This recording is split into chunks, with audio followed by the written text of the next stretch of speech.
Je m'appelle René Holsted, et ce matin je me suis assise en face des gens qui m'ont fait, les regardant essayer de me supprimer.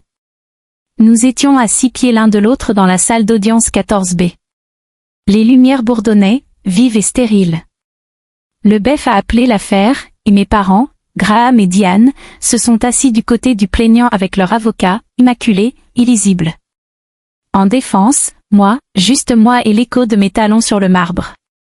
Ils ont dit que j'étais une fraude, que j'avais volé l'identité d'un militaire décédé à l'étranger, que j'avais falsifié des documents, menti aux cliniciens, perçu des prestations que je ne méritais pas.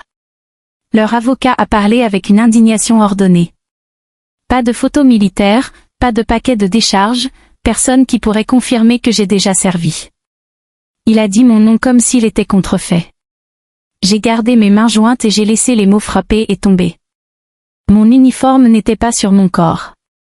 Il était pressé à la maison dans un coffre en cèdre, mais ma peau s'en souvenait quand même. Du grain de Kandahar entre mes dents, la morsure métallique du sang, le tremblement dans la voix d'un médecin lorsque j'ai repris les compressions et que je me suis dit de ne pas regarder le visage sous mes paumes. Ils ont pris mon silence pour de la culpabilité. Le juge s'est finalement penché en avant. Elle était compacte, posée, les yeux fixés derrière de fines lunettes à monture.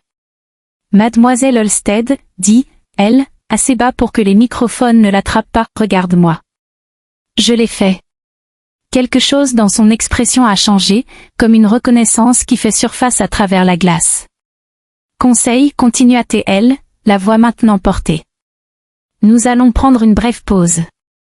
Les perles de ma mère se sont arrêtées, la mâchoire de mon père s'est verrouillée. Ensuite, la juge Tessa Morale a dit aussi calmement que si elle lisait une date, parce que j'ai reconnu l'accusée, j'ai servi avec elle. Pendant la récréation, la pièce s'est vidée rapidement. Les journalistes se sont rassemblés près des portes, mais je suis restée sur ma chaise jusqu'à ce que les derniers pas s'estompent. Mes parents n'ont pas regardé en arrière. Dans leur version de moi, il n'y avait rien vers quoi se tourner. Mademoiselle Holsted, a dit le juge Morale, pas depuis le banc. Par la porte latérale, comme si elle était sortie d'une autre vie. Je l'ai suivie dans une étroite pièce anti avec un refroidisseur d'eau et le seau d'état. De près, j'ai vu une cicatrice pâle traverser sa clavicule avant qu'elle ne disparaisse sous le tissu. Ses yeux retenaient les miens. Vous gardez toujours l'accord, a-t-elle dit. Je l'ai signé même maintenant. Pas une réprimande, une compréhension. Elle a laissé le calme s'installer entre nous, puis a demandé, qui était votre infirmière principale sur le coussin? Ma gorge se serra autour d'un nom que j'avais gardé enterré. Capitaine Marabelle Ruiz, dis-je. Elle a appelé les coordonnées. Elle m'a dit de ne pas baisser les yeux. La bouche de Morale s'adoucit. Bien. C'est elle. Elle baissa les yeux sur ses propres mains comme si elle pouvait encore sentir le sable. Tu as maintenu mon artère fermée. Je me souviens avoir pensé que tu étais trop jeune pour être aussi stable. Quelque chose dans ma poitrine déverrouillée. Je n'ai pas pleuré. J'ai juste respiré une fois complètement. Un coup l'a traversé. Juge, nous sommes prêts. Elle redressa à nouveau tout le granit. À la porte, elle s'arrêta. Reste tranquille, dit-elle. Mais ne rétrécis pas. Nous sommes retournés dans la lumière froide. L'avocat de mon père était déjà debout, souriant comme s'il avait gagné. Ma mère a ajusté ses perles. Mon père regarda le banc comme s'il pouvait être négocié. Le juge Morale s'est assis, a regardé le conseil et a dit, approchez. Nous allons corriger le dossier. Dans la barre latérale, le juge Morale n'a pas chuchoté. Elle parlait avec précision et froideur. Le demandeur allègue que le défendeur a fabriqué un service. Elle a déclaré que ces dossiers avaient été classés sous non-divulgation pour un groupe de travail mixte provisoire. Ce tribunal ne la punira pas pour avoir obéi aux ordres.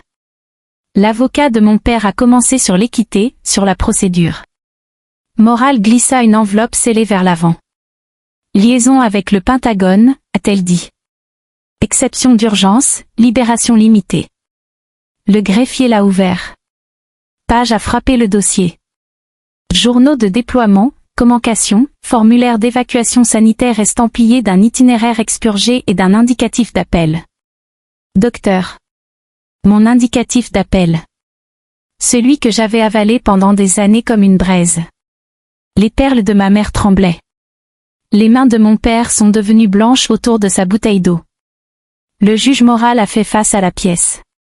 Pour mémoire, j'ai servi avec mademoiselle Holsted à Kandahar. Elle m'a tiré d'un véhicule en feu et a maintenu la pression jusqu'à ce que le saignement cesse. Je porte la cicatrice. Personne n'a bougé.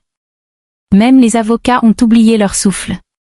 Affaire rejetée avec préjudice, a-t-elle déclaré. Le gave est tombé une fois.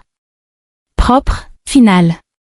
Mes parents sont sortis sans un mot, leurs pas se sont coupés, me réécrivant en silence. Dehors, l'humidité s'accrochait aux marches du palais de justice. Des vétérans que je ne connaissais pas m'ont hoché la tête comme des parents. Les journalistes ont appelé mon nom, avides d'une histoire. J'ai gardé la tête baissée et j'ai marché à travers. Cette nuit-là, j'ai ouvert le coffre de cèdre. Des gants de campagne uniformes, une pièce de monnaie ébréchée que Moral avait enfoncée dans ma paume il y a des années, murmurant « Ne les laissez pas vous faire petits ». Je l'ai mis à côté des papiers et je me suis tenu à la fenêtre jusqu'à ce que mon pouls ralentisse. Il ne pouvait plus m'effacer.